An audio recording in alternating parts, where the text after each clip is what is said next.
नमस्कार दोस्तों, कैसे हैं आप सभी। मैं विष्णु कुमार आप सभी का अपने YouTube चैनल के इस वीडियो पर हार्दिक स्वागत करता हूं। दोस्तों, इस वीडियो में मैं आप लोगों को बिहार बोर्ड क्लास 10th इतिहास के 7वें चैप्टर व्यापार एवं भूमंडलीकरण से संबंधित टोटल 80 VVI ऑब्जेक्टिव प्रश्न बताने वाला हूं, जो आप लोगों के फाइनल बोर्ड एग्जाम के लिए बहुत ही महत्वपूर्ण होंगे। दोस्तों, व्यापार एवं भूमंडलीकरण से संबंधित यह हमारा पार्ट 2 वाला वीडियो है, जिसमें हमने 80 टॉप ऑब्जेक्टिव प्रश्न शामिल किया है।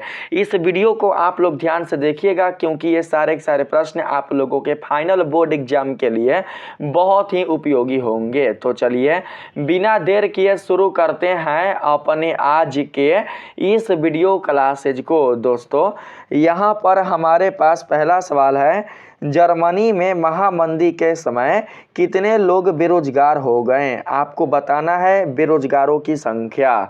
दोस्तों, क्वेश्चन में कहा गया है कि जब जर्मनी देश में महामंदी की शुरुआत हुई थी तो उस समय कितने लोग बेरोजगार हो गए थे।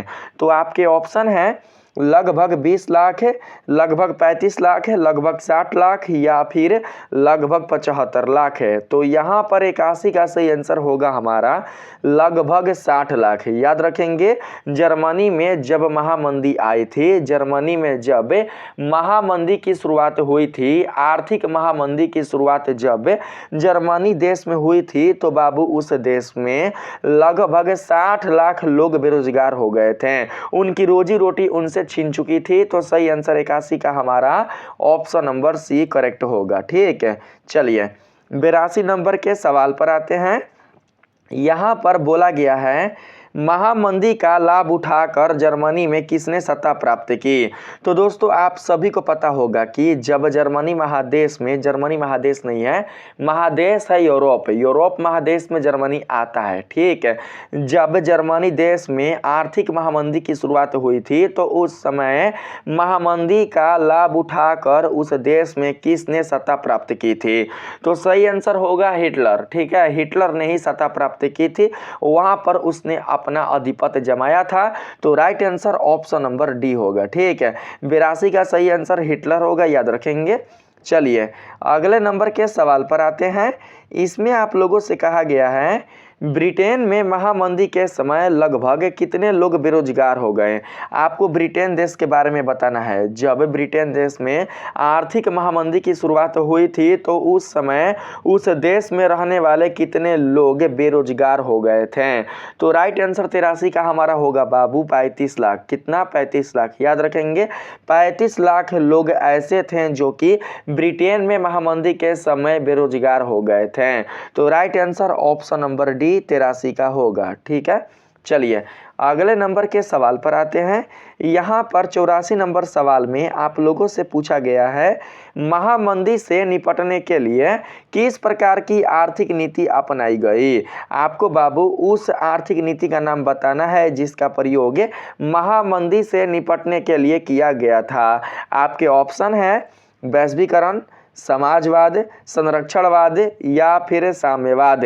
तो 84 का सही आंसर होगा संरक्षणवाद। क्या? तो संरक्षणवाद। याद रखेंगे, महामंदी से निपटने के लिए संरक्षणवाद वाले आर्थिक नीति को अपनाया गया था। तो सही आंसर ऑप्शन नंबर सी 84 का होगा। ठीक है, चलिए अगले नंबर के सवाल पर आते हैं। इसमें आप लोगों से पूछा गया है बाबू, भारत में 1928 से 1929 के बीच आयात निर्यात पर क्या प्रभाव पड़ा। भारत में 1928 से 1934 के बीच में आयात निर्यात पर क्या प्रभाव पड़ा था। आपको उस प्रभाव को बताना है। आपके ऑप्शन है 2 गुना हो गया, आधा रह गया, कोई परिवर्तन नहीं हुआ, या फिर 3 गुना हो गया। तो सही आंसर 85 का हमारा हो जाएगा आधा रह गया। ठीक है, 1928 से 1934 के बीच आयात निर्यात पर भारत में जो बाबू प्रभाव पड़ा था, वो पड़ गया था बाबू आधा। ठीक है, जितना आयात निर्यात 1928 से 1934 के पहले होता था उतना आयात निर्यात 1928 से 1934 के बीच नहीं होता था, बल्कि उसका आधा हो गया था। तो राइट आंसर 85 का हमारा ऑप्शन नंबर बी करेक्ट होगा। आप सभी याद रखेंगे। ठीक है, चलिए अगले सवाल पर आने का प्रयास करते हैं।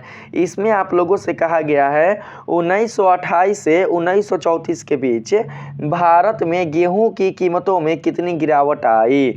25%, 30%, 40% या 50%?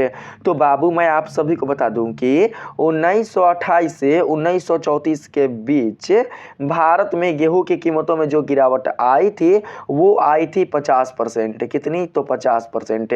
86 का आपका सही आंसर होगा 50%। ठीक है, याद रखेंगे। 1928 से 1934 की आर्थिक मंदी में बाबू भारत देश के लिए गेहूं की कीमतों में जो गिरावट आई थी वो आई थी 50%। गेहूं का जितना भी कीमत था, जितना भी मूल्य था, उस मूल्य में 50% की कमी हो गई थी। तो सही आंसर हमारा हो जाएगा ऑप्शन नंबर डी, 50% का अवमूल्यन हो गया था। आइए अगले सवाल पर आते हैं। इसमें आप लोगों से कहा गया है बाबू अंग्रेजी सरकार मंदी के बावजूद किसको कम करने को तैयार नहीं थी? तो याद रखेंगे बाबू, अंग्रेजी सरकार आर्थिक मंदी के बावजूद भी किसानों के कर को कम करने के लिए बिल्कुल भी तैयार नहीं थी।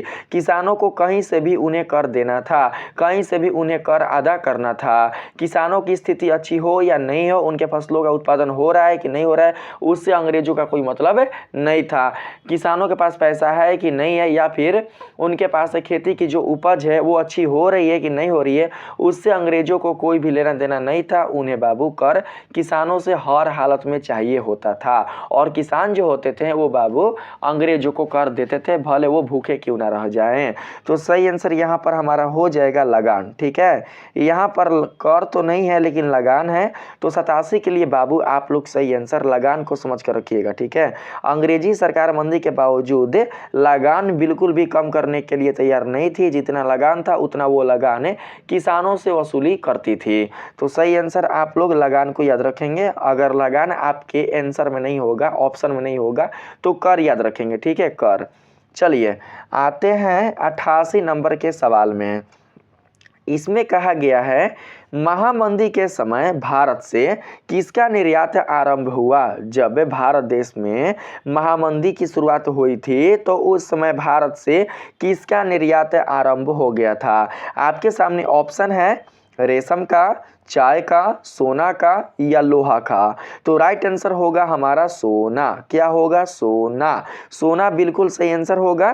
महामंदी के समय भारत देश से सोना का निर्यात आरंभ हो चुका था। किस देश में? तो ब्रिटेन देश में।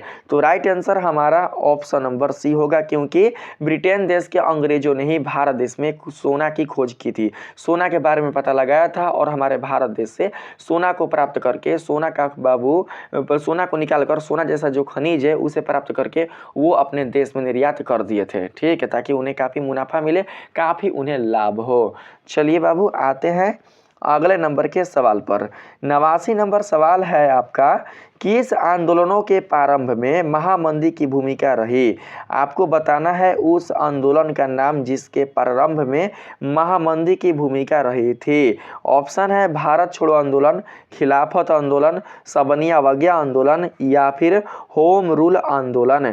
तो 89 का राइट आंसर हमारा हो जाएगा सबनिया अवज्ञा आंदोलन। सबनिया अवज्ञा आंदोलन के प्रारंभ में महामंदी की भूमिका रही थी। तो सही आंसर ऑप्शन नंबर सी होगा, याद रखेंगे। क्या? तो सबनिया अवज्ञा आंदोलन। ठीक है, चलिए 90 नंबर के सवाल में आते हैं। इसमें आप लोगों से कहा गया है 1920 से 1945 के बीच के अंतर्राष्ट्रीय संबंधों को समझने के लिए किस वर्ष को आधार वर्ष माना जाता है? आपके ऑप्शन है 1919, 1925, 1929 या फिर 1935। आप आधार वर्ष को बताइएगा। ठीक है, आपके बुक से ही बाबू यह प्रश्न लिया गया है। आपके बुक का जो 7वां चैप्टर है व्यापार एवं भूमंडलीकरण, उसी से संबंधित ये सारे के सारे प्रश्न जुड़े हुए हैं। तो आप बताएंगे कि 90 का सही आंसर क्या होगा? तो 90 का जो सही आंसर होगा वो हो जाएगा 1929। 1929 वर्ष को आधार वर्ष माना जाता है, किसके अनुसार? तो चैप्टर के अनुसार। प्रश्न में कहा गया है 1920 से 1945 के बीच के अंतर्राष्ट्रीय संबंधों को समझने के लिए किस वर्ष को आधार वर्ष माना जाता है? तो याद रखेंगे 1929 को। तो सही आंसर आप लोगों का ऑप्शन नंबर सी 90 का होगा। 91 नंबर के सवाल में आए तो इसमें कहा गया है 1920 से 1929 के दशक को किस रूप में जाना जाता है? यहाँ पर ऑप्शन दिए गए हैं, देख सकते हैं आप लोग। स्थिरता और युद्ध काल के रूप में, आर्थिक समुत्थान और विकास के काल के रूप में, मंदी और अस्थिरता के काल के रूप में, या फिर पूंजीवाद का पतन के काल के रूप में। 91 का सही आंसर हमारा हो जाएगा बाबू क्या? तो आर्थिक समुत्थान और विकास के काल के रूप में। 1920 से 1929 के दशक को आर्थिक समुत्थान और विकास के काल के रूप में जाना जाता है। तो राइट आंसर 91 का हमारा ऑप्शन नंबर बी करेक्ट होगा, याद रखेंगे। चलिए अगले सवाल पर आते हैं। इसमें आप लोगों से कहा गया है प्रथम महायुद्ध के बाद किस महाद्वीप का प्रभाव विश्व पर घट गया? आप बताएंगे बाबू कि प्रथम महायुद्ध के बाद से ऐसा वो कौन सा महाद्वीप है जिसका प्रभाव पूरे विश्व पर से घट गया था, पूरे विश्व पर से क्षीण हो चुका था, उसका पूरा का पूरा जो अधिपत्य है वो विश्व पर से समाप्त हो चुका था।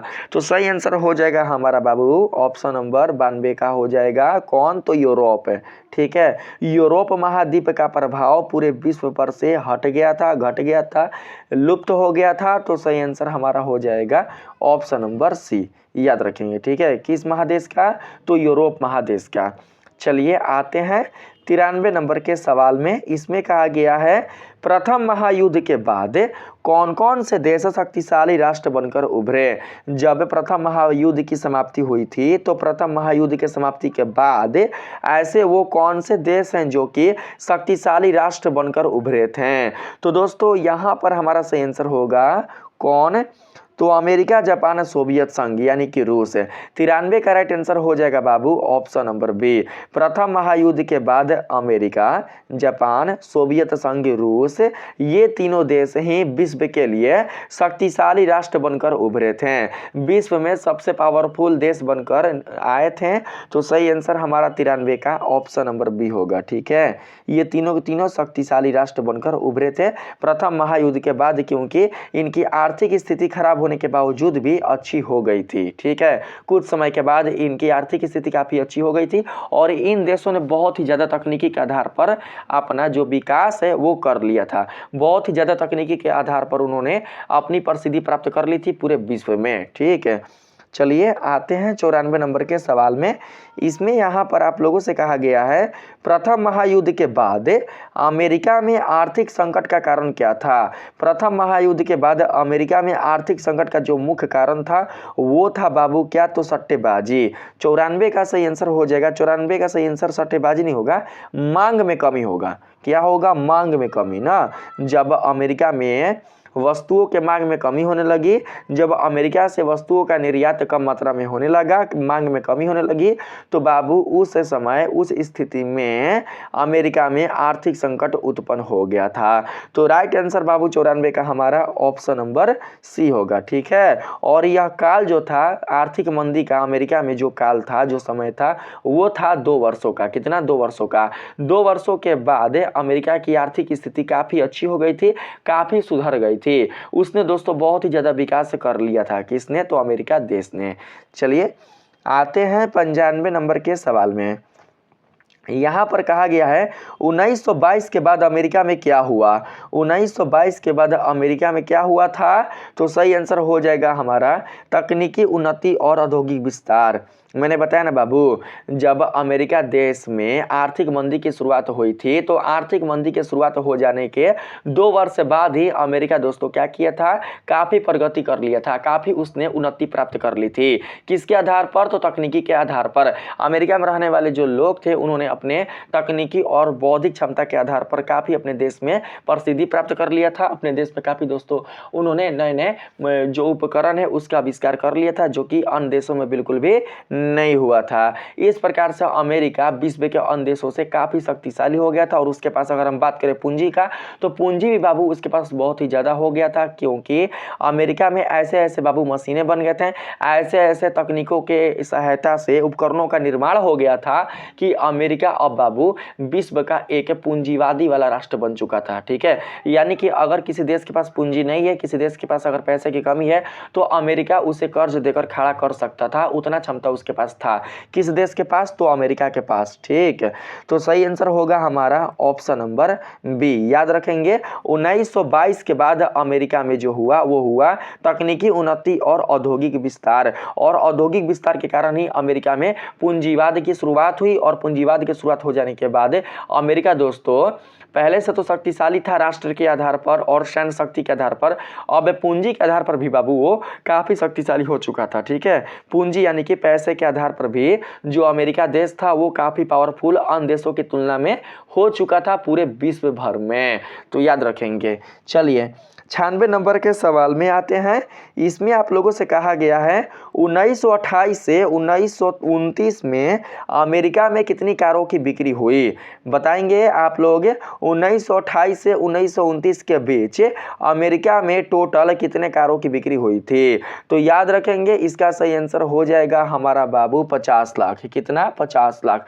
50 लाख कारों की बिक्री अमेरिका देश से ही 1928 से 1929 के बीच हुई थी, जिसके कारण अमेरिका के सरकार को काफी लाभ प्राप्त हुआ था, काफी अमेरिका को प्रॉफिट हुआ था। तो राइट आंसर बाबू हमारा ऑप्शन नंबर डी होगा। तो आप समझ सकते हैं कि तकनीकी के आधार पर तकनीकी दुनिया में बाबू सबसे ज्यादा अगर आगे बढ़ने वाला देश था तो वो था अमेरिका ही। ठीक है, और उसके बाद जापान, रूस, ब्रिटेन और बहुत सारे ऐसे देश हैं जिन्होंने तकनीकी के आधार पर काफ़ी दोस्तों प्रगति प्राप्त कर ली थी।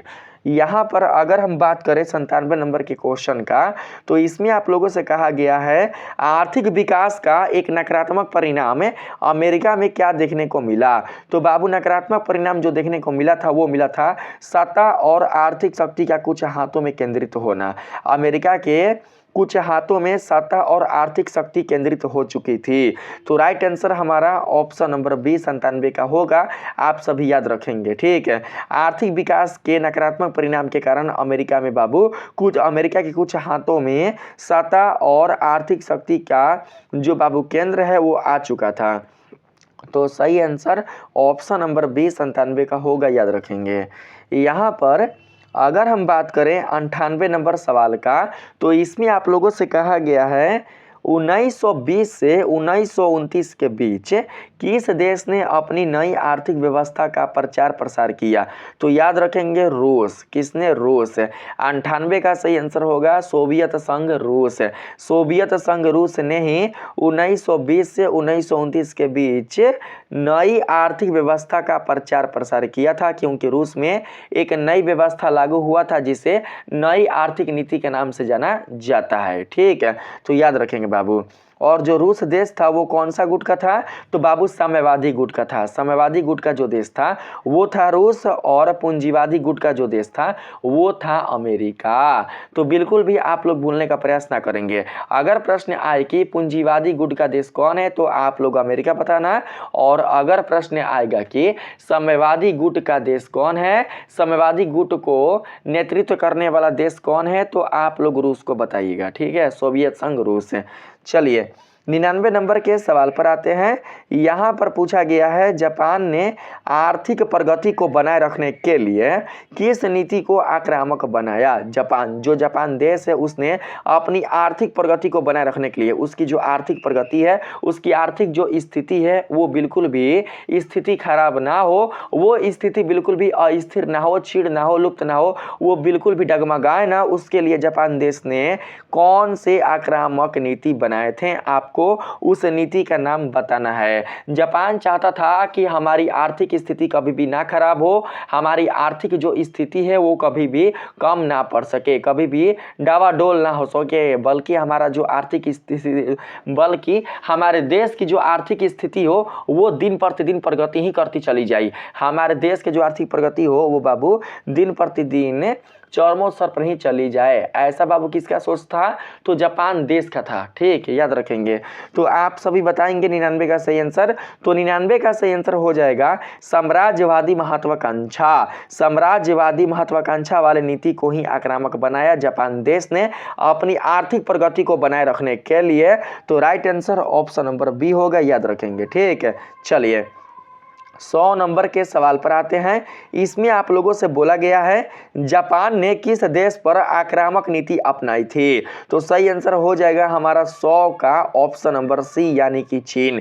चीन देश पर ही जापान ने आक्रामक नीति अपनाई थी ताकि उसकी आर्थिक स्थिति बिल्कुल भी खराब ना हो, ताकि उसके आर्थिक स्थिति में कोई भी बाबू विभेद ना हो सके। यानी कि जापान की जो आर्थिक स्थिति है, जापान की जो संपन्नता है, वो बिल्कुल भी विपन्नता में परिवर्तित ना हो सके बाबू। युद्ध करने से, झगड़ा करने से और बम विस्फोट करने से, यानी कि युद्ध करने से क्या होता है कि देश की काफ़ी क्षति होती है, देश की पूंजी की काफ़ी बर्बादी होती है, देश की जो संपत्ति होती है उसकी काफ़ी बर्बादी होती है। तो जापान ऐसा बिल्कुल भी नहीं चाहता था और ऐसा ना हो इसके लिए जापान हर वक्त तैयार रहता था। इसीलिए दोस्तों उसने साम्राज्यवाद का जो आक्रामक नीति है उसे अपनाया था ताकि कोई भी देश जापान पर आक्रमण ना कर सके और उसके आर्थिक स्थिति को बिल्कुल भी खराब ना कर सके। आर्थिक, राजनीतिक और सांस्कृतिक स्थिति पर कोई भी दबाव या कोई भी बाबू उस पर हस्तक्षेप ना कर सके, इसीलिए जापान देश अपने इसे साम्राज्यवाद वाले आक्रामक नीति को बनाए रखना चाहता था। ठीक है,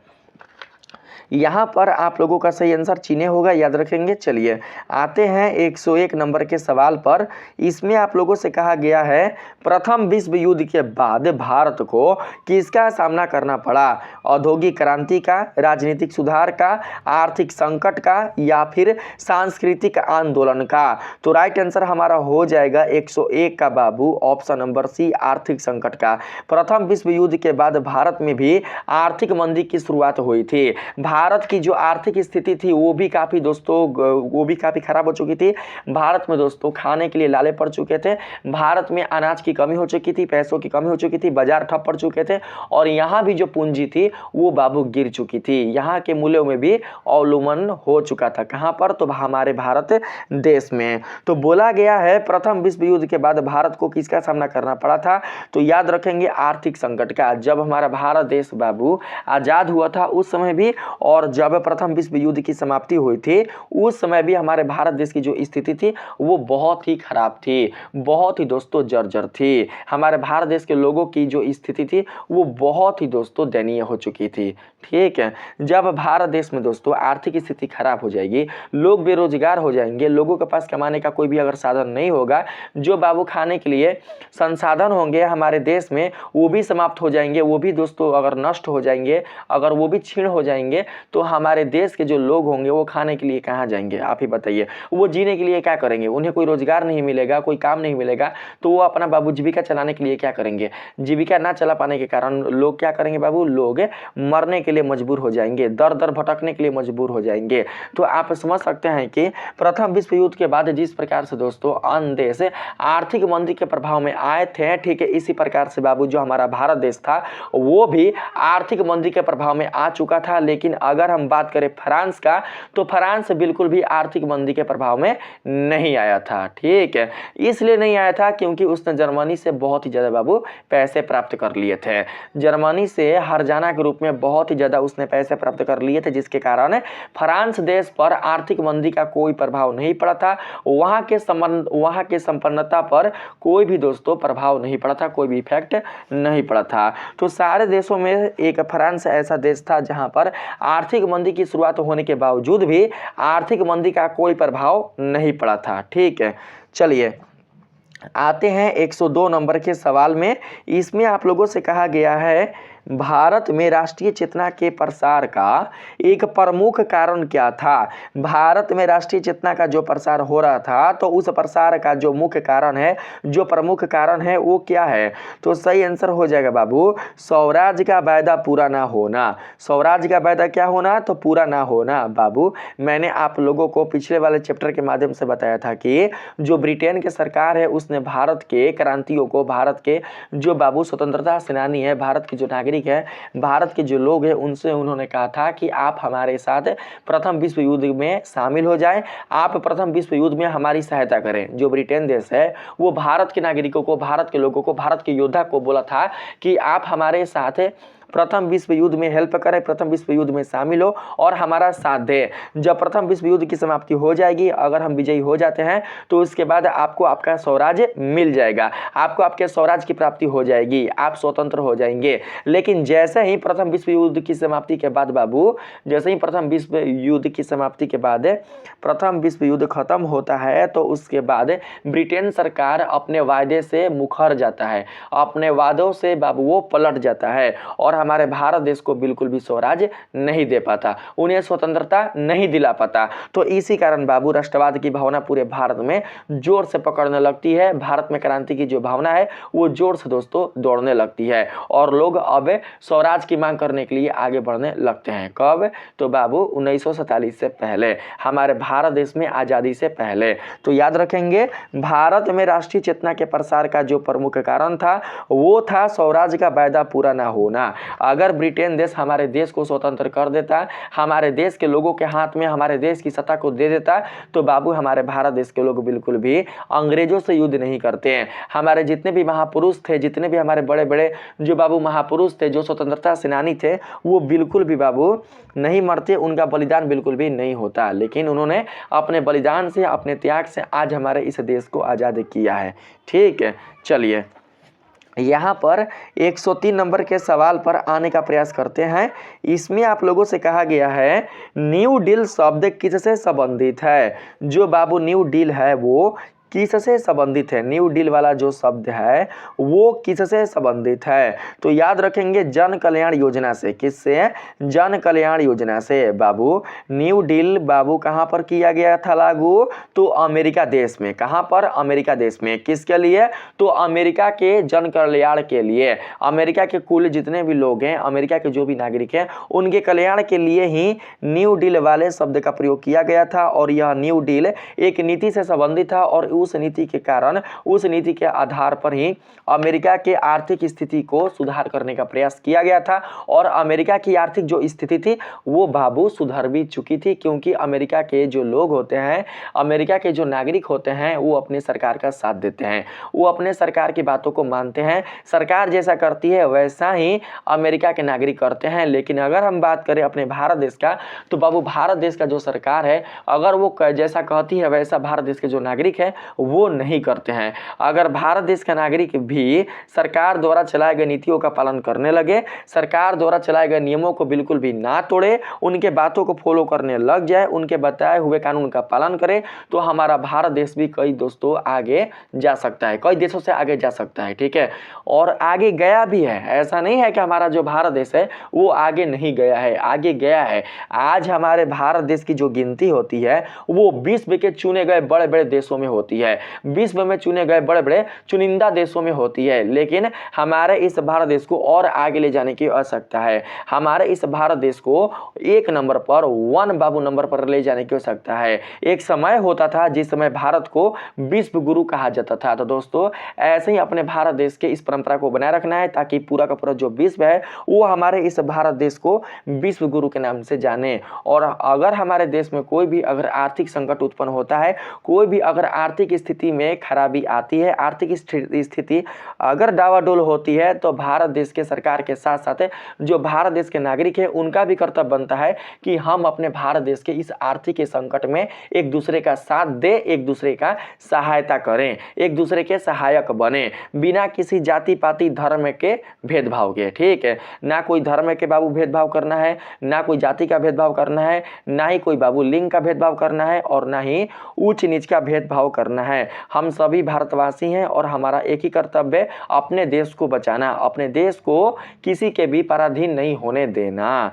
तो याद रखेंगे, अगर कोई नागरिक देश का अपने सरकार का सहायता करता है, सरकार का साथ देता है, तो वो देश बाबू कम ही समय में बहुत आगे जा सकता है, कम ही समय में बहुत ही ज़्यादा उन्नति कर सकता है। हमारे भारत देश के सरकार के आधार पर हमारे भारत देश की जो सरकार है वो कहता है बाबू कि बिल्कुल भी चोरी ना करें, लेकिन हमारे भारत देश में चोरी होता है। वो कहता है कि किसी भी बेटी बहन के साथ अकेले में कोई भी छेड़खानी ना करे, उसके साथ कोई भी आप गलत बर्ताव ना करें, लेकिन कोई भी बाबू ऐसा, सारे को मैं नहीं कर रहा हूँ, सारे को मैं नहीं कर रहा हूँ, लेकिन कुछ ऐसे बाबू अत्याचारी लोग हैं, कुछ ऐसे पापी लोग हैं जो अकेले लड़की के साथ, अकेली महिलाओं के साथ गलत काम कर देते हैं, उनके साथ बलात्कार कर देते हैं। अगर बाबू सबके अंदर धर्म आ जाए, सब अगर धर्म से चले, सब अगर सरकार के द्वारा बनाए गए कानूनों का पालन करें, तो बिल्कुल भी हमारे देश में कोई भी होनी नहीं होगी, कोई भी घटना नहीं होगी, कोई भी अत्याचार नहीं होगा। हमारा भारत देश एक मंदिर की तरह सज जाएगा। लेकिन कब? जब हमारे भारत देश के सभी नागरिक सुधर जाएंगे तब, और भारत देश के जो कानून है उसका फॉलो करेंगे तब। ठीक है, तो ये सारा चीज़ मैंने आपको बताया। देखिए, कानून जो बाबू बना है हमारे देश में, कानून जो हमारे भारत देश में बना है, वो किसके लिए बना है? वो बाबू उसके लिए बना है जो बिल्कुल भी धर्म से नहीं चल रहा है। ठीक है, जो बिल्कुल भी धर्म से नहीं चल रहा है। अब देखिए, जो धर्म से चल रहा है, जो सत्य के मार्ग पर चल रहा है, जो बाबू एक अच्छा नागरिक है और नागरिक होने का हर एक नियम का पालन कर रहा है, तो उसके लिए बिल्कुल भी कानून नहीं बना है। ठीक है, जो कानून का पालन कर रहा है उसके लिए तो कानून नहीं बना है। ठीक है, क्योंकि वो कानून नहीं तोड़ रहा है। जो कानून का पालन कर रहा है वो कानून नहीं तोड़ रहा है, लेकिन जो कानून तोड़ रहा है उसके लिए ही कानून बना है और उसके लिए ही बाबू कानून के आधार पर सजा दिया जाता है। ठीक है, तो अगर कोई भी व्यक्ति, कोई भी अगर हमारे देश का नागरिक है, कानून का उल्लंघन ना करे, कानून को ना तोड़े, तो बिल्कुल भी बाबू कानून के आधार पर जो सजाएं हैं, कानून के आधार पर जो कुछ भी सजाएं मिलती हैं, वो सजाएं नहीं मिल सकती हैं। वो सजाएं बिल्कुल भी हमारे देश में नहीं मिल सकती हैं, लुप्त हो जाएंगी। पुलिस का जो बाबू पुलिस होते हैं, जो फोर्स होते हैं, उनकी कोई भी आवश्यकता हमारे देश में होगी ही नहीं, जब सभी लोग सुधर जाएंगे, सभी लोगों के अंदर अगर धर्म आ जाएगा तो। लेकिन सभी सुधरने वाले नहीं है, कभी ऐसा होगा नहीं, क्योंकि बाबू हमारे भारत देश में अगर अच्छे लोग हैं तो खराब लोग भी हैं, और खराब लोग अगर हैं तो बाबू कभी भी कोई भी अच्छा काम नहीं हो सकता है। ठीक है, चलिए आगे हम लोग बढ़ने का प्रयास करते हैं।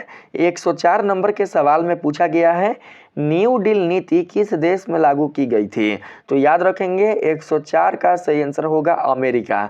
न्यू डील की जो नीति है वो अमेरिका देश में लागू की गई थी। तो मैंने आप लोगों को अभी जस्ट बताया था कि न्यू डील नीति को अमेरिका देश में लागू किया गया था, और इस नीति के आधार पर अमेरिका देश में काफ़ी प्रगति हुई थी, वहाँ के लोगों में काफ़ी सुधार आया था, वहाँ के लोगों की आर्थिक स्थिति में काफ़ी सुधार आया था।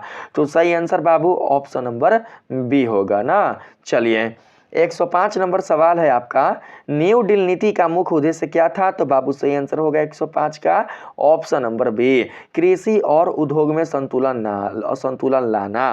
कृषि और उद्योग में क्या लाना? संतुलन लाना। कृषि और उद्योग में अगर असंतुलन आ चुका है, अगर बाबू कृषि और उद्योग में बिल्कुल भी संतुलन नहीं है, तो उसे संतुलन लाना किस नीति से संबंधित है? तो न्यू डील से। ठीक है, न्यू डील के आधार पर ही अमेरिका के कृषि और उद्योग में संतुलन लाने का प्रयास किया गया था। इसलिए किया गया था ताकि कृषि के आधार पर, कृषि की सहायता से जो पदार्थ हैं, जो वस्तु हैं, उनका उत्पादन होता था, और फिर उन वस्तुओं से ही जो पूंजीपति वर्ग के लोग होते थे, जो व्यापारी होते थे, उनको बाबू लाभ होता था, उन्हें मुनाफा होता था। और जब देश में मुनाफा होने लगेगा, लाभ होने लगेगा, तो हमारे देश की प्रगति को रोकने में बिल्कुल भी दोस्तों, हमारे देश की जो प्रगति होगी वो आगे होते ही रहेगी। हमारे देश की प्रगति बिल्कुल भी रुक नहीं सकती। ठीक है, चलिए यहाँ पर अगले नंबर के सवाल पर आने का प्रयास करते हैं। आपका राइट आंसर होगा ऑप्शन नंबर बी, याद रखेंगे ना।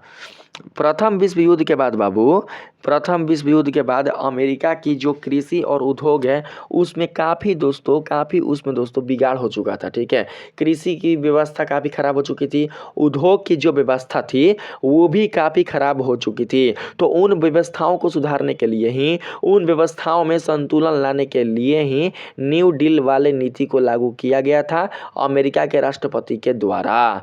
चलिए 106 नंबर के सवाल पर आने का प्रयास करते हैं। इसमें आप लोगों से कहा गया गया है 1929 के बाद अंतर्राष्ट्रीय आर्थिक संबंधों का उद्देश्य क्या था। 1929 के बाद अंतर्राष्ट्रीय आर्थिक संबंधों का जो उद्देश्य है वो था बाबू आर्थिक मंदी के प्रभावों को कम करना। क्या करना? आर्थिक मंदी के जो प्रभाव हैं उनको कम करना। तो सही आंसर 106 का आपका होगा ऑप्शन नंबर बी, याद रखेंगे। 107 नंबर सवाल में कहा गया है अमेरिका में न्यू डील योजना किसने लागू की थी। तो बाबू अमेरिका के राष्ट्रपति ने। अमेरिका के राष्ट्रपति कौन थे? अमेरिका के राष्ट्रपति का जो नाम था वो क्या था? तो सही आंसर हो जाएगा आपका बाबू ऑप्शन नंबर सी, यानी कि फ्रैंकलिन डी रूजवेल्ट। क्या नाम था? Franklin D Roosevelt. यही बाबू अमेरिका के राष्ट्रपति थे जिस समय न्यू डील लागू किया गया था उस समय ना। तो याद रखेंगे ऑप्शन नंबर सी 107 का बिल्कुल करेक्ट आंसर होगा। 108 नंबर के सवाल में कहा गया है न्यू डील योजना किस वर्ष लागू की गई थी। अमेरिका के राष्ट्रपति के द्वारा जो न्यू डील वाला योजना है अमेरिका के जन कल्याण के लिए, यह योजना किस वर्ष लागू की गई थी। तो 108 का सही आंसर हमारा होगा 1932। 1932 ईस्वी में न्यू डील वाले योजना का बाबू पारित किया गया था, योजना को लागू किया गया था। तो सही आंसर ऑप्शन नंबर बी होगा। 109 नंबर के सवाल में पूछा गया है न्यू डील योजना के तहत किस क्षेत्र के विकास हेतु ऋण दिया गया। चिकित्सा क्षेत्र, स्थानीय विकास, सड़क और पुल निर्माण वाले क्षेत्र, शिक्षा और स्वास्थ्य वाले क्षेत्र, या फिर सेना का आधुनिकीकरण वाले क्षेत्र। तो राइट आंसर आपका हो जाएगा हमारा ऑप्शन नंबर 109 का स्थानीय विकास, सड़क और पुल निर्माण वाले क्षेत्र। न्यू डील योजना के तहत स्थानीय विकास, सड़क निर्माण, पुल निर्माण के क्षेत्र में विकास हेतु ऋण दिया गया था, पैसे दिए गए थे। तो सही आंसर ऑप्शन नंबर बी होगा, क्योंकि प्रथम विश्व युद्ध में अमेरिका को काफ़ी क्षति पहुंचा था।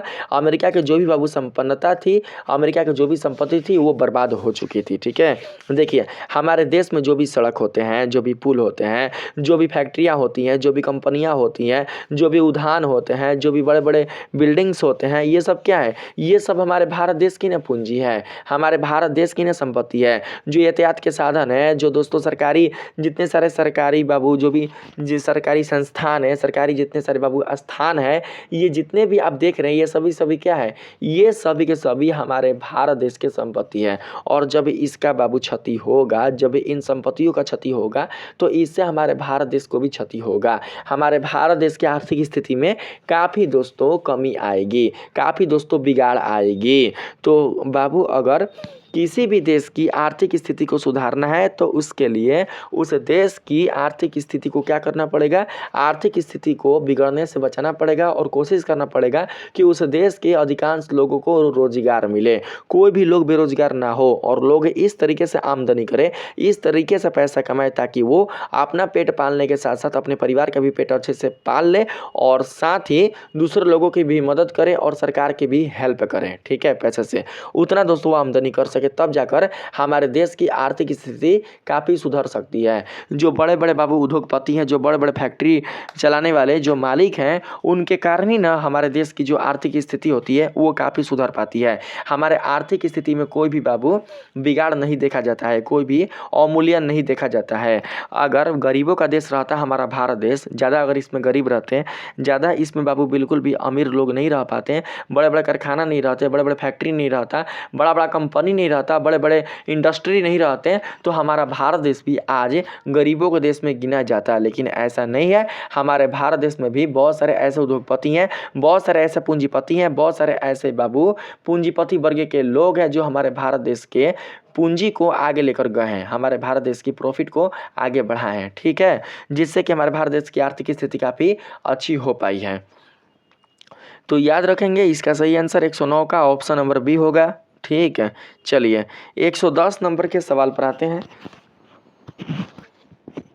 इसमें कहा गया है महामंदी का दौर अमेरिका में कब से कब तक रहा। महामंदी का दौर तो मैंने बताया ना 2 वर्षों तक। तो बाबू देखिए महामंदी का जो दौर था ना वो था, यहाँ पर ऑप्शन तो आपके सामने है, बताइए तो आप लोग कौन सा ऑप्शन सही होगा 110 का। 110 का बाबू सही आंसर हो जाएगा ऑप्शन नंबर 2 वर्षों तक था, 2 वर्षों तक। तो 2 वर्षों तक यही ना होगा जी, ऑप्शन नंबर बी 1929 से 1933। ठीक है, महामंदी का दौर केवल 2 वर्षों तक था। तो यहाँ पर 1929 है ना, तो 30, 31, 32, 33, 30-31 मतलब 1931-32 तक था महामंदी का दौर। तो आप लोग ऑप्शन नंबर बी को सिलेक्ट कर लीजिएगा, यही करेक्ट आंसर होगा ना, 110 का ऑप्शन नंबर बी। अगला सवाल है औद्योगिक क्षेत्र में किस प्रकार के कार्य किए गए। तो दोस्तों सही आंसर 111 का हमारा हो जाएगा मजदूरी में वृद्धि, काम के घंटे तय करना, मूल्यों में वृद्धि को रोकना, यानी कि उपयुक्त सभी ही होगा। औद्योगिक क्षेत्र में सभी प्रकार के कार्य किए गए थे, तो right answer option number D होगा। 112 नंबर सवाल है मंदी से उबरने के लिए यूरोपीय सरकारों ने किसका नियंत्रण स्थापित किया, व्यापार का, कृषि का, मुद्रा का, श्रमिक का। तो 112 का सही आंसर होगा मुद्रा का, मुद्रा यानी कि पैसा का। ठीक है, मंदी से उबरने के लिए, मंदी से बाहर निकलने के लिए, मंदी को संतुलित करने के लिए ही यूरोपीय सरकारों ने बाबू मुद्रा का नियंत्रण स्थापित किया था। तो सही आंसर होगा हमारा 112 का ऑप्शन नंबर सी। अगला सवाल है किस वर्ष ओटावा समझौता हुआ था, 1930 में, 1931 में, 1932 में या फिर 1933 में। तो 113 का सही आंसर होगा 1932। सन 1932 ईस्वी में ही ओटावा समझौता हुआ था, आप सभी याद रखेंगे। 114 नंबर के सवाल पर आए तो इसमें बाबू कहा गया है ओटावा समझौता किन देशों के बीच हुआ था, एशियाई देशों के बीच, यूरोपीय देशों के बीच, ब्रिटिश कॉमनवेल्थ देशों के बीच या फिर अमेरिकी देशों के बीच। तो राइट आंसर 114 का हमारा होगा बाबू ब्रिटिश कॉमनवेल्थ देश के बीच। तो सही आंसर 114 का ऑप्शन नंबर सी होगा ना, याद करते चलेंगे। अगला सवाल है ओस्लो गुट से संबंधित देश कौन से थे, ओस्लो गुट से संबंधित, बताइए बाबू ओस्लो गुट से संबंधित देश का नाम क्या है। तो सही आंसर 115 का हमारा हो जाएगा नॉर्वे और स्वीडन। कौन, नॉर्वे और स्वीडन।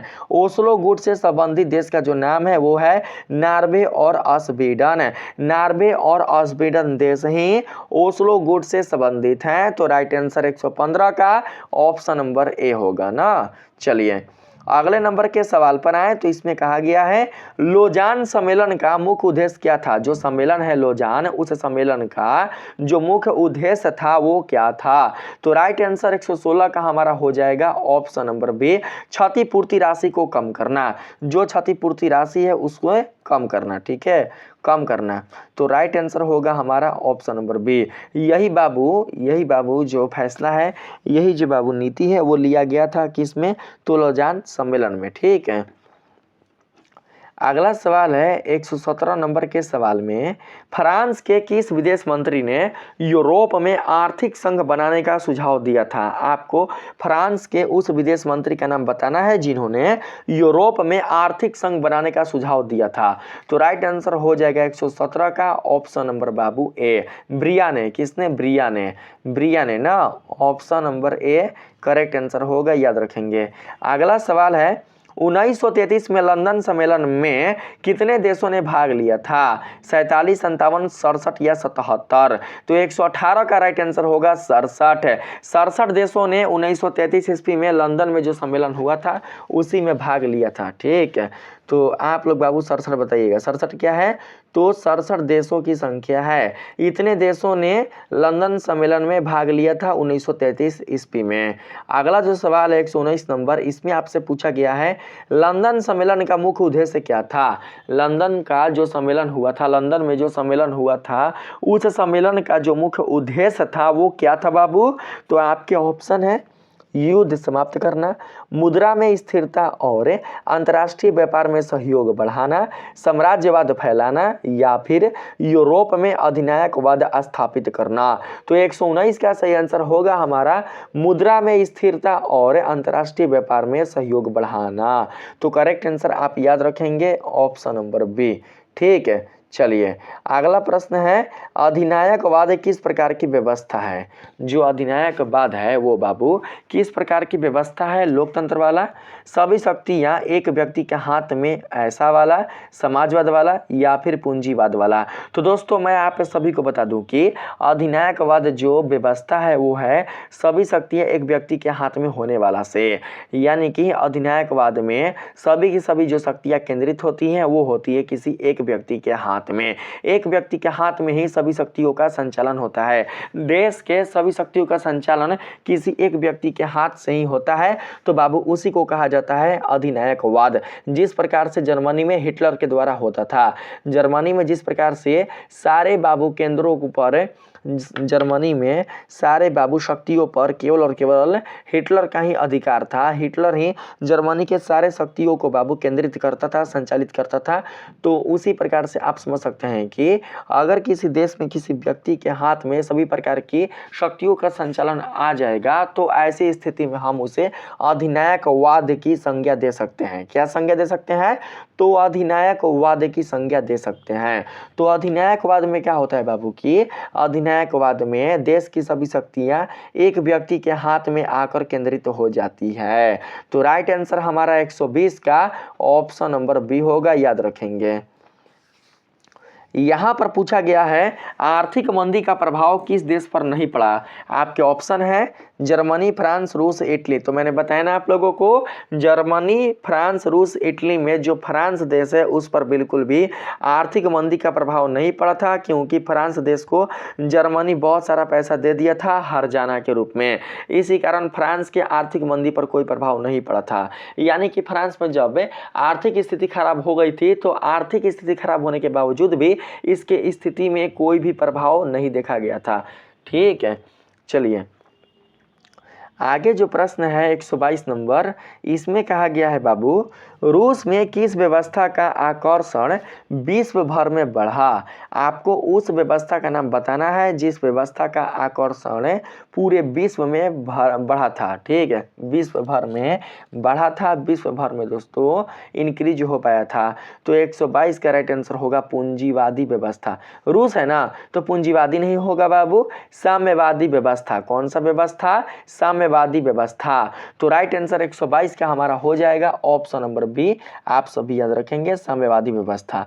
अगर प्रश्न आता कि अमेरिका में किस व्यवस्था का आकर्षण विश्व भर में बढ़ा, तो आप लोग पूंजीवादी व्यवस्था बता सकते थे, लेकिन यहाँ पर आप लोगों से पूछा गया है कि रूस में किस व्यवस्था का आकर्षण विश्व भर में बढ़ा है, तो आप लोग साम्यवादी व्यवस्था बताना, क्योंकि पूरे विश्व में रूस एक ऐसा देश है जो कि बाबू साम्यवाद से अपना संबंध रखता था, और पूरे विश्व में अमेरिका एक ऐसा देश है जो कि पूंजीवाद से अपना संबंध रखता था। साम्यवादी गुट से संबंधित था रूस और पूंजीवादी गुट से संबंधित था अमेरिका।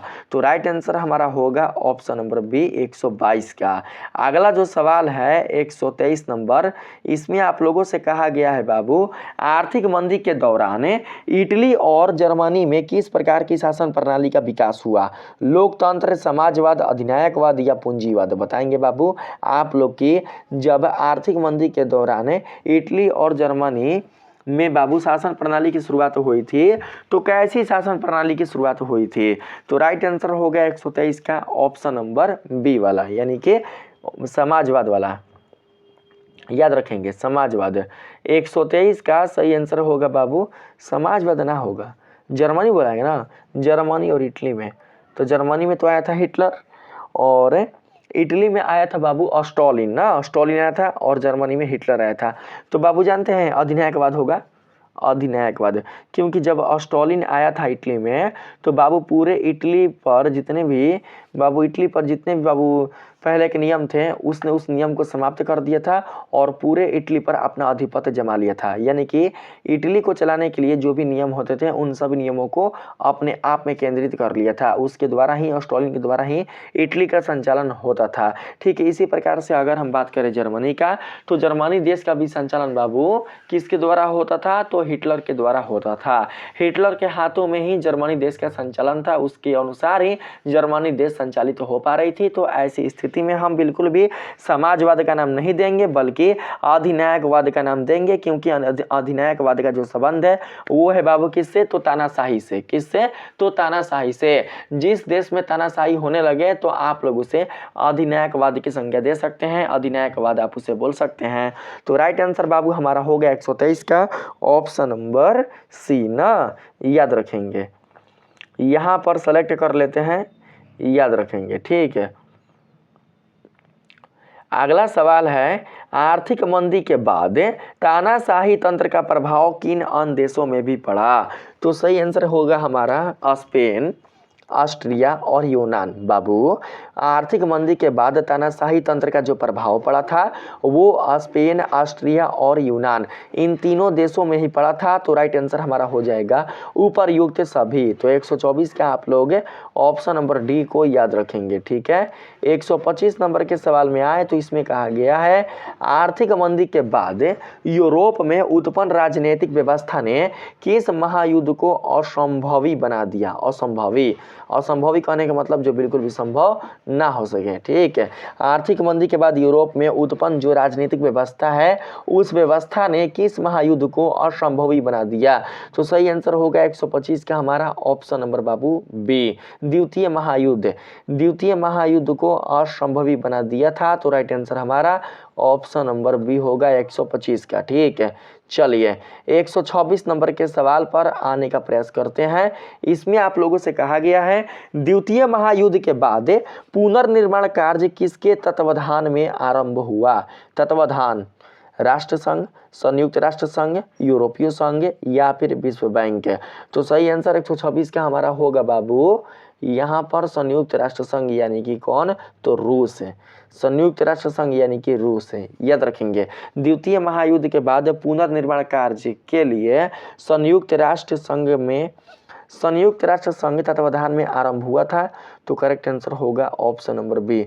तो बाबू यहाँ पर रूस थोड़ी ना होगा, संयुक्त राष्ट्र संघ में केवल रूस नहीं होगा बल्कि रूस के साथ और भी बहुत सारे देश हो जाएंगे, क्योंकि संयुक्त राष्ट्र संघ का जो मतलब होता है वो होता है 2 या 2 से अधिक देशों से संबंधित है। तो राइट आंसर होगा हमारा 126 के बाबू ऑप्शन नंबर बी, आप लोग याद रखेंगे। चलिए आते हैं अगले नंबर के सवाल पर ना। आप लोगों को सारा चीज समझ में आ रहा है ना जो मैं आप लोगों को समझा रहा हूँ? चलिए अगले नंबर के सवाल पर आने का प्रयास करते हैं। यहाँ पर आप लोगों से पूछा गया है याल्टा सम्मेलन किस वर्ष हुआ था? याल्टा सम्मेलन बताना है आप लोगों को।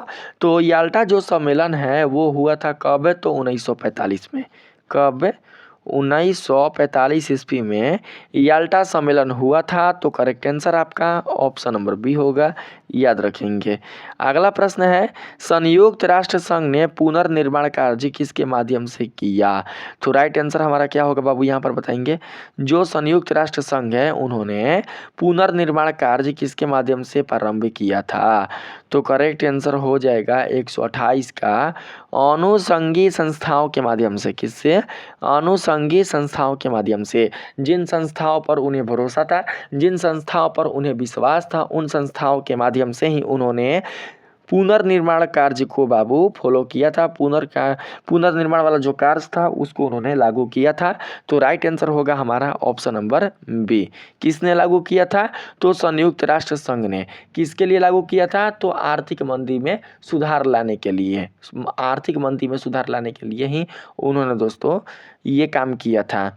चलिए अगला प्रश्न है 129 नंबर में, इनमें से कौन संयुक्त राष्ट्र संघ की अनुषंगी संस्था नहीं है? यूनेस्को, विश्व स्वास्थ्य संगठन, अंतर्राष्ट्रीय श्रम संगठन और ओपेक। करेक्ट आंसर क्या होगा 129 का? तो 129 का सही आंसर हमारा होगा ओपेक। क्या होगा? ओपेक। ऑप्शन नंबर डी बिल्कुल करेक्ट आंसर होगा, याद रखेंगे। ओपेक संयुक्त राष्ट्र संघ की अनुषंगी संस्था नहीं है। तो बाबू ऑप्शन नंबर डी को याद रखेंगे। यहाँ पर 130 नंबर के सवाल में कहा गया है द्वितीय महायुद्ध के बाद पुनर्निर्माण कार्य किन 2 देशों के प्रभाव में हुआ? तो सही आंसर होगा अमेरिका और रूस। अमेरिका और रूस है ना, अमेरिका और रूस याद रखेंगे। 130 का राइट आंसर बाबू ऑप्शन नंबर सी होगा, अमेरिका और रूस है। द्वितीय महायुद्ध के बाद जब पुनः से देशों का निर्माण किया जा रहा था, जो देश बर्बाद हो चुके थे, जिन देशों में आर्थिक मंदी की शुरुआत हो चुकी थी, जो देश बाबू कर्ज में डूब गए थे, तो बाबू उन देशों को उन देशों को फिर से खड़ा करने के लिए, उन देशों को फिर से संपन्न करने के लिए कौन से दो देश आगे आए थे? तो अमेरिका और रूस। अमेरिका था बाबू पूंजीवादी गुट से और रूस था साम्यवादी गुट से।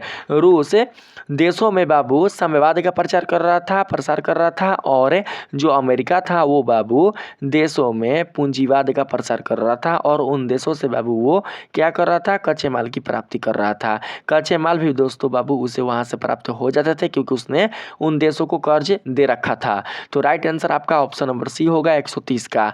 अगला सवाल है, अमेरिका और सोवियत संघ में किसका भिन्न भिन्न था? अमेरिका और सोवियत संघ में किसका भिन्न भिन्न था?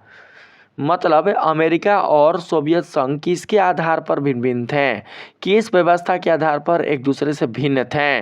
तो राइट आंसर 131 का हमारा होगा आर्थिक व्यवस्था। क्या होगा? आर्थिक व्यवस्था। आर्थिक व्यवस्था के आधार पर ही एक दूसरे के भिन्न थे। तो सही आंसर हमारा होगा ऑप्शन नंबर बाबू बी। ठीक है, तो आप लोग यहाँ पर बी होगा, ऑप्शन नंबर बी थोड़ी ना होगा। 131 का ऑप्शन नंबर बी नहीं, सी होगा, आर्थिक व्यवस्था के आधार पर। तो आप लोग ऑप्शन नंबर सी को याद रखेंगे। 132 नंबर सवाल है मुन्ना, द्वितीय महायुद्ध के बाद आर्थिक स्थिरता बनाए रखने के लिए किस पर बल दिया गया? उपनिवेशवाद पर, उपभोग और रोजगार पर, युद्ध पर या फिर धार्मिक सुधार पर? तो याद रखेंगे बाबू, सही आंसर 132 का हमारा हो जाएगा उपभोग और रोजगार पर। किस पर? तो उपभोग और रोजगार पर। तो right answer option number B होगा। अगला प्रश्न है 133 नंबर में, ब्रेटन वुड्स सम्मेलन कहाँ हुआ? ब्रेटन वुड्स जो सम्मेलन है वो न्यूयॉर्क में हुआ था, वाशिंगटन में हुआ था, ब्राज़ील में हुआ था या फिर न्यू हैम्पशायर में हुआ था? तो राइट आंसर 133 का होगा न्यू हैम्पशायर। न्यू हैम्पशायर में ही ब्रेटन वुड्स सम्मेलन हुआ था। तो राइट आंसर हमारा ऑप्शन नंबर बी होगा। चलिए नेक्स्ट प्रश्न पर आते हैं। कहा गया है ब्रेटन वुड्स सम्मेलन किस वर्ष आयोजित हुआ था? जिस वर्ष ब्रेटन वुड्स सम्मेलन आयोजित हुआ था आपको उस वर्ष का नाम बताना है। तो सही आंसर 134 का होगा 1944 ईस्वी। क्या होगा? 1944 ईस्वी। सन 1944 में ही ब्रेटन वुड्स सम्मेलन हुआ था। तो राइट आंसर हमारा ऑप्शन नंबर बाबू सी होगा। यहाँ पर अगला प्रश्न है, ब्रेटन वुड्स सम्मेलन के परिणाम स्वरूप किस संस्था की स्थापना हुई? यूनेस्को, विश्व स्वास्थ्य संगठन, अंतर्राष्ट्रीय मुद्रा कोष या नाटो? तो 135 का राइट आंसर होगा अंतर्राष्ट्रीय मुद्रा कोष। कौन सी संस्था? तो अंतर्राष्ट्रीय मुद्रा कोष वाली संस्था। तो आप लोग यहाँ पर ऑप्शन नंबर बाबू सी को सेलेक्ट कर लीजिएगा 135 का ना। चलिए 136 नंबर के सवाल पर आते हैं। इसमें कहा गया है अंतर्राष्ट्रीय पुनर्निर्माण एवं विकास बैंक किस नाम से भी जाना जाता है? विश्व बैंक। विश्व बैंक के नाम से। 136 का हमारा राइट आंसर होगा बाबू ऑप्शन नंबर ए। जो अंतर्राष्ट्रीय पुनर्निर्माण एवं विकास बैंक है उन्हें किस नाम से और जाना जाता है? तो सही आंसर होगा विश्व बैंक। विश्व बैंक बाबू अंतर्राष्ट्रीय पुनर्निर्माण एवं विकास वाले बैंकों को ही कहा जाता है। तो आपका करेक्ट आंसर ऑप्शन नंबर ए होगा। चलिए 137 नंबर के सवाल पर आते हैं। 137 नंबर, इसमें आपसे कहा गया है IMF और विश्व बैंक को किस उपनाम से जाना जाता है? तो राइट आंसर होगा जुड़वा संतान। किस नाम से? तो जुड़वा संतान से। जुड़वा संतान के रूप में ही बाबू जाना जाता है। तो राइट आंसर 137 का ऑप्शन नंबर बाबू ए होगा। अगला प्रश्न है 138 नंबर में कहा गया है IMF और विश्व बैंक ने किस वर्ष औपचारिक कार्य आरंभ किया? औपचारिक कार्य, जो कार्य बाबू औपचारिक है उन कार्यों की बात यहाँ पर किया जा रहा है। तो 138 का राइट आंसर होगा हमारा 1947 में। IMF और विश्व बैंक ने सन 1947 होगा ना, 1947 ईस्वी में ही औपचारिक कार्य करना आरंभ कर दिया था। तो राइट आंसर बाबू होगा ऑप्शन नंबर सी।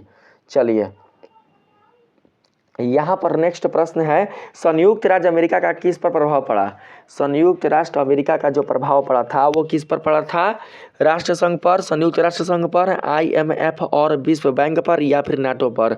तो सही आंसर 139 का हमारा होगा IMF और विश्व बैंक पर। तो राइट आंसर 139 का ऑप्शन नंबर बाबू सी हो जाएगा ना, याद करते चलेंगे।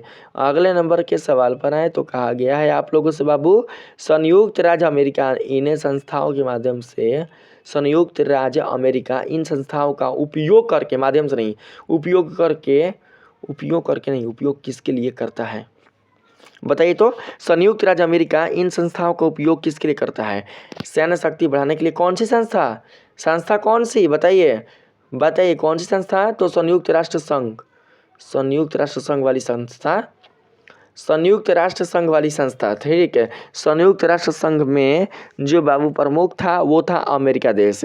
और आपको बताना है कि इस संस्था का उपयोग अमेरिका किसके लिए करता था, सैन्य शक्ति बढ़ाने के लिए, आर्थिक नीतियाँ तय करने के लिए, धार्मिक प्रचार के लिए, या फिर धार्मिक प्रचार के बाद है सांस्कृतिक आदान प्रदान करने के लिए। तो राइट आंसर 140 का हमारा होगा ऑप्शन नंबर बाबू बी, आर्थिक नीतियाँ तय करने के लिए। आर्थिक नीतियाँ तय करने के लिए ही संयुक्त राज्य अमेरिका इन संस्थाओं का उपयोग करता था। चलिए यहाँ पर हम लोग ऑप्शन नंबर बाबू बी को सिलेक्ट करके आगे बढ़ते हैं।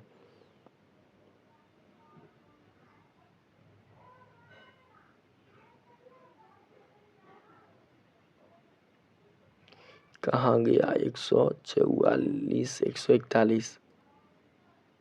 चलिए इसमें आते हैं बाबू।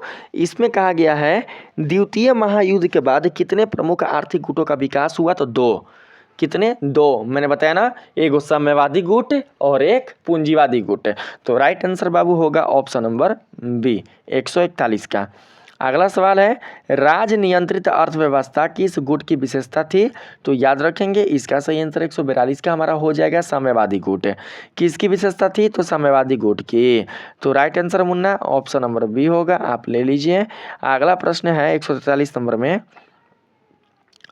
यहाँ पर 143 नंबर सवाल है, साम्यवादी गुट का नेतृत्व किस देश के पास था। साम्यवादी गुट का नेतृत्व रूस देश के पास था। किस देश के पास, रूस देश के पास था। तो आप लोग याद रखेंगे। 144 नंबर सवाल है बाबू, पूंजीवादी अर्थव्यवस्था का नेतृत्व कौन कर रहा था। तो अमेरिका। पूंजीवादी अर्थव्यवस्था का नेतृत्व करने वाला अगर कोई था तो वो था अमेरिका देश। तो राइट आंसर होगा हमारा ऑप्शन नंबर सी 144 का। 145 नंबर के सवाल में आए तो इसमें आपसे कहा गया है बाबू, 145 नंबर के सवाल में निम्न में से किस देश में सोवियत रूस को अपने प्रभाव में सफलता मिली थी। बताएंगे बाबू, ऐसा वो कौन सा देश है जिसमें सोवियत रूस को अपने प्रभाव में सफलता मिली थी। तो राइट आंसर 145 का हमारा हो जाएगा बाबू ऑप्शन नंबर बी यानी कि कोरिया। कोरिया देश में सोवियत रूस को अपने प्रभाव में सफलता मिली थी। तो करेक्ट आंसर होगा कोरिया। अगला प्रश्न है 146 नंबर। इसमें आप लोगों से देखिए कहा गया है भारत किस गुट के प्रभाव में था। पूंजीवादी गुट, साम्यवादी गुट, मिश्रित गुट या उपनिवेशवादी गुट। तो 146 का सही आंसर होगा पूंजीवादी गुट। पूंजीवादी गुट के प्रभाव में कौन था, भारत। तो राइट आंसर होगा बाबू ऑप्शन नंबर ए। अगला प्रश्न है 147 नंबर में, पूंजीवादी गुट का प्रमुख उद्देश्य क्या था। तो याद रखेंगे बाबू सही आंसर हो जाएगा हमारा 147 का ऑप्शन नंबर बाबू सी, साम्यवाद को रोकना। क्या करना है, साम्यवाद को रोकना।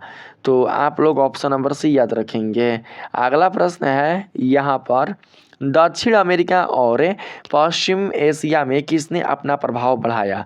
दक्षिण अमेरिका और पश्चिम एशिया इन दोनों जगह ही किसने अपना प्रभाव बढ़ाया था। रूस ने, ब्रिटेन ने, अमेरिका ने या फिर जापान ने। तो सही आंसर होगा बाबू 148 का ऑप्शन नंबर सी यानी कि अमेरिका ने। अमेरिका ने ही ना, ऑप्शन नंबर सी को याद रखेंगे। चलिए इसमें आते हैं। इसमें कहा गया है अमेरिका ने दक्षिण अमेरिका में प्रभाव बढ़ाने के लिए किस संस्था का उपयोग किया। तो याद रखेंगे CIA का। किसका बाबू, CIA वाले संस्था का। इसी संस्था का उपयोग करके अमेरिका दक्षिण अमेरिका में अपना प्रभाव बढ़ा पाया था। तो राइट आंसर हमारा होगा बाबू ऑप्शन नंबर सी। अगला जो प्रश्न है यहाँ पर इसमें कहा गया है, आप लोग देख लीजिए, यहाँ पर कहा गया है बाबू, मध्य एवं पश्चिम एशिया के देशों में किस संपदा को लेकर अमेरिका का प्रभाव बढ़ा? तो तेल और गैस। किस संपदा को लेकर? तो तेल और गैस को लेकर। तो 150 का राइट आंसर हमारा होगा ऑप्शन नंबर बाबू सी ना, तेल और गैस। 151 नंबर के सवाल में कहा गया है, निम्न में से कौन सा देश तेल संपदा से संपन्न नहीं है? इराक, सीरिया, जापान या सऊदी अरब है। तो राइट आंसर होगा हमारा क्या? तो बाबू राइट आंसर जो होगा वो होगा जापान। जापान बिल्कुल भी तेल संपदा में संपन्न नहीं है। तो राइट आंसर ऑप्शन नंबर बाबू बी ना, सी होगा। आइए 152 नंबर के सवाल पर आते हैं। इसमें कहा गया है, अमेरिका ने फिलिस्तीन क्षेत्र में किस नए राष्ट्र की स्थापना करवाई? जॉर्डन की, इजराइल की, ईरान की या लेबनान की? तो सही आंसर 152 का हमारा होगा बाबू ऑप्शन नंबर बी, इजराइल की। इजराइल की स्थापना करवाई थी। अमेरिका ने फिलिस्तीन क्षेत्र में इजराइल नए राष्ट्र की स्थापना करवाई। तो right answer option number B होगा। 153 नंबर सवाल है, तेल और गैस को अमेरिका किस रूप में देखता था? वैकल्पिक साधन के रूप में, ऊर्जा का प्रमुख स्रोत में या फिर अनावश्यक संसाधन के रूप में? तो देखिए यहाँ पर जो सही आंसर है वो हो जाएगा बाबू कौन 153 का? तो वो हो जाएगा ऑप्शन नंबर बाबू 153 का हो जाएगा बी, यानी कि ऊर्जा का प्रमुख स्रोत वाला। तेल और गैस के रूप में अमेरिका, तेल और गैस को अमेरिका ऊर्जा का प्रमुख स्रोत देखता था। तो सही आंसर ऑप्शन नंबर बी होगा, क्योंकि आप सभी को पता भी है दोस्तों कि तेल और गैस ऊर्जा के एक प्रमुख स्रोत है। यहाँ से हमें बहुत ही अधिक मात्रा में ऊर्जा की प्राप्ति हो जाती है, ऊर्जा मिल जाती है। अगला सवाल है, वर्तमान में तेल और गैस का दोहन कौन कर रहा है? तो याद रखेंगे, अमेरिकी या उसके सहयोगी राष्ट्रों की कंपनियां, यही बाबू वर्तमान में तेल और गैस का दोहन कर रही है। तो सही आंसर 154 का होगा ऑप्शन नंबर बी। यहाँ पर 155 नंबर के सवाल में अगर पूछें तो इसमें कहा गया आप लोगों से, कहा गया है, पश्चिम एशिया के अधिकांश देशों में किस प्रकार का शासन है? पश्चिम जो एशिया है वहाँ के अधिकांश देशों में किस प्रकार का अभी भी शासन है? तो राइट आंसर होगा क्या बाबू 155 का? तो 155 का राइट आंसर होगा तानाशाही या राजशाही, यही होगा ना, तानाशाही या राजशाही। तो सही आंसर ऑप्शन नंबर बी होगा। चलिए अगला प्रश्न है, पश्चिम एशिया में किसकी आवाज़ को नहीं सुना जाता? तो जनता की। किसकी? जनता की।